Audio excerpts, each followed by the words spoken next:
the greatest strike of mixed martial arts. We have the likes of Cro Cop's high kick, Conor McGregor's left hand, we have Khabib's double leg, we have all of those things. But I don't think it compares to Alex Poatan Pereira's left hook.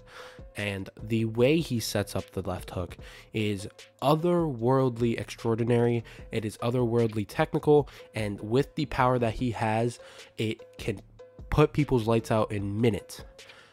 How does he do it? There is really only 4 proper ways that he actually masks his left hook. Now, you have a lot of these power punchers in the heavyweight and light heavyweight divisions that they believe in their power too much. Yuri Prochazka is another one of those guys. Derek Lewis. We have, the general heavy punchers, but they're not too technical. Alex Poatan knows his strengths, and he knows how hard he hits his punches, yet he keeps it very technical, and he knows that one shot ends the night, so he's trying to get the perfect shot in there. There is really 4 to 3 ways that he does it, and the first way I'm going to tell you is his most recent fight against Yuri Prochazka.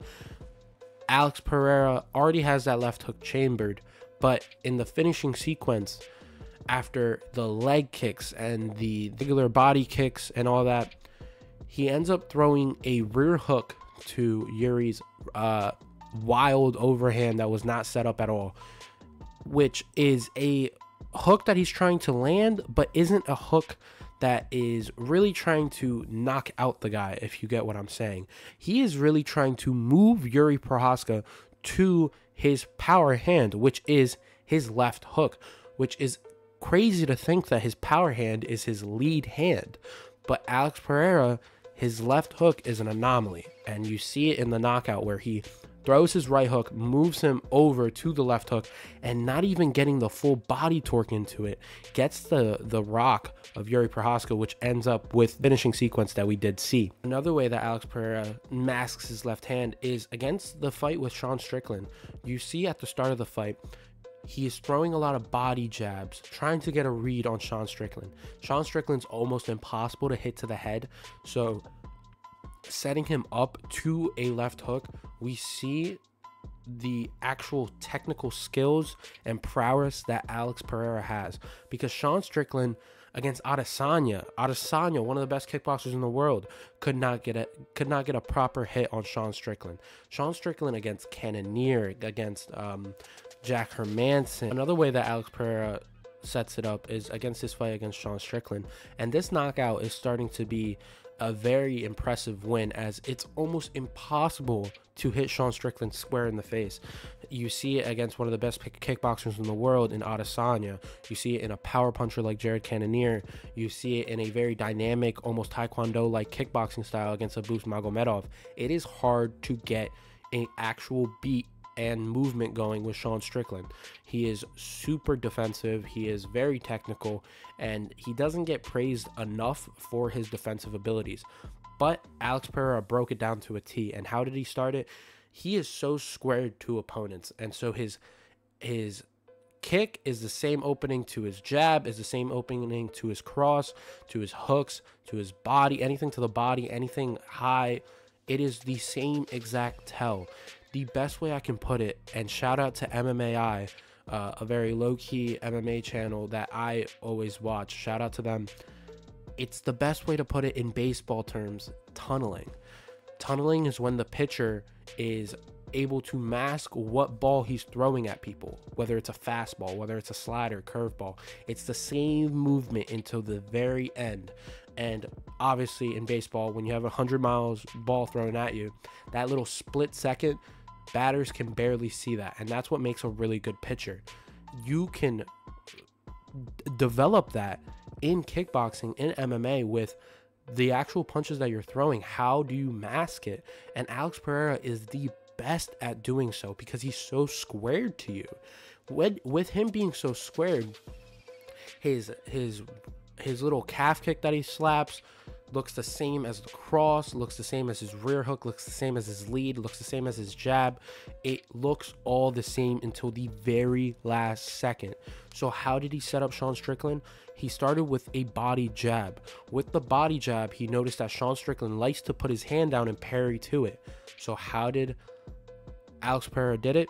He threw a body jab right before the finishing sequence, which got the hand low, which gave the perfect read to then throw the slightest bit. You think he's throwing the body jab, and he goes up and over right to the hook, and it rocks and knocks down Sean Strickland. And then the finishing sequence is just how accurate this man is. I mean, the ability to be able to mask and be right behind a guy like a shadow and throw this cross is otherworldly talented. Alex Pereira, in my opinion, is the best kickboxer in MMA, the best kickboxer to ever move over to MMA. You can't tell me otherwise. This guy has beaten a middleweight champ, has beaten now 2 middleweight champs, has beaten a light heavyweight champ, and has beaten another light heavyweight champ. He's a 2-division champion. He, in his last 5 fights, he's beaten 4 title holders. What else can you say about this man? This guy is super technical, and with the amount of power that he has, that's what power punchers need to learn. Is yes, you have all this power, but if you don't have the actual technical ability to hit someone, you're never going to get there.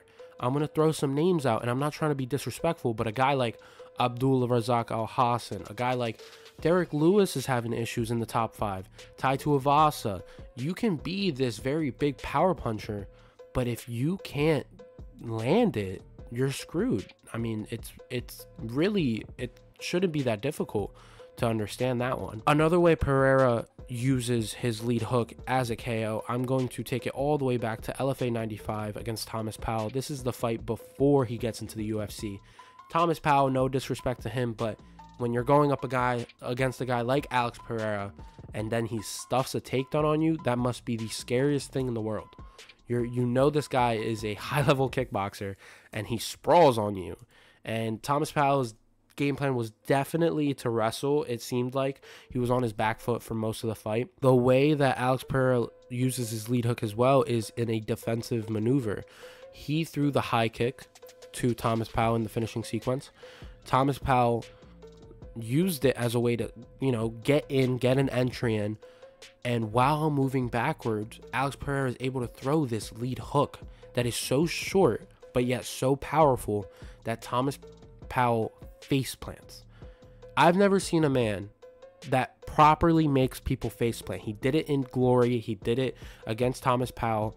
He makes people not even think about their bodies. That's how he hits people into dimensions. Alex Pereira uses this lead hook so beautifully, and one way he does it is what we said against Sean Strickland, with the actual tunneling of his punches, so you can't really tell what he's throwing at you. Against Thomas Powell, he uses it as a defensive maneuver to get away, but also, keep you in check. And that's the win against Thomas Powell. And against Yuri, he throws the rear that moves people into the lead hook. Everything is based off this lead hook. Everything is going to be set up to this lead hook or another power punch. We know that Alex Pereira, in his Glory and also against Andres Michailidis, throws this flying knee, and it's beautiful to watch. That's another way that Alex Pereira sets up things. My only issue with Alex Pereira is when he does smell blood, he leaves his chin a little too high, a little too open. And we see that in the loss against Israel Adesanya. Israel, quote unquote, played possum. I don't believe him. I think he was actually hurt. But either way, Alex Pereira left his chin wide open for Israel's overhand. So if Alex Pereira maybe doesn't believe in his power that much, he would have actually finished Adesanya. Because when you believe in your power that much, to leave your chin that high because you think the finishing sequence is happening, that is, first of all, that is not discipline. And second of all, it is not the best way to do it when you have a guy like Israel Adesanya in front of you. Alex Pereira, I think, does everything to a T. With his calf kicks, you can't even tell he's throwing a calf kick at you. his jab, his body jab, his body cross, his cross, everything looks the same. And I think that's a thing that people need to learn. People need to learn how to tunnel in MMA, how to mask every punch to look the exact same, because then you get people to start questioning stuff. And Alex Pereira, with the power that he has, you can't question the man when he is throwing at you. Alex Pereira is now a 2-division champ. He has now won the middleweight champ, and he's now won the light heavyweight strap. It looks like Jamal Hill is in the works, and early prediction right now, I think the same thing happens to Jamal Hill that what happens to Yuri Prochazka. I think the calf kicks are going to be devastating. Jamal Hill is a boxer, and eventually Jamal Hill is going to get impatient and start throwing. This may catch Alex Pereira. His chin is a little questionable, but there is always that lead hook, and he could always set it up in the 3 ways that I just mentioned to you guys. Let me know what you think about this video. Let me know how you feel about Alex Pereira's left hook. Let me know if you would actually take this left hook in the comments. How much money would I have to pay you for you to take this left hook? The next breakdown is going to be on Stamp Fairtex, as there was a comment about Stamp Fairtex. I would love to do a breakdown of her. If you guys have anyone else that you would like me to break down, I am happy to do so. We are here for you. It's been studs.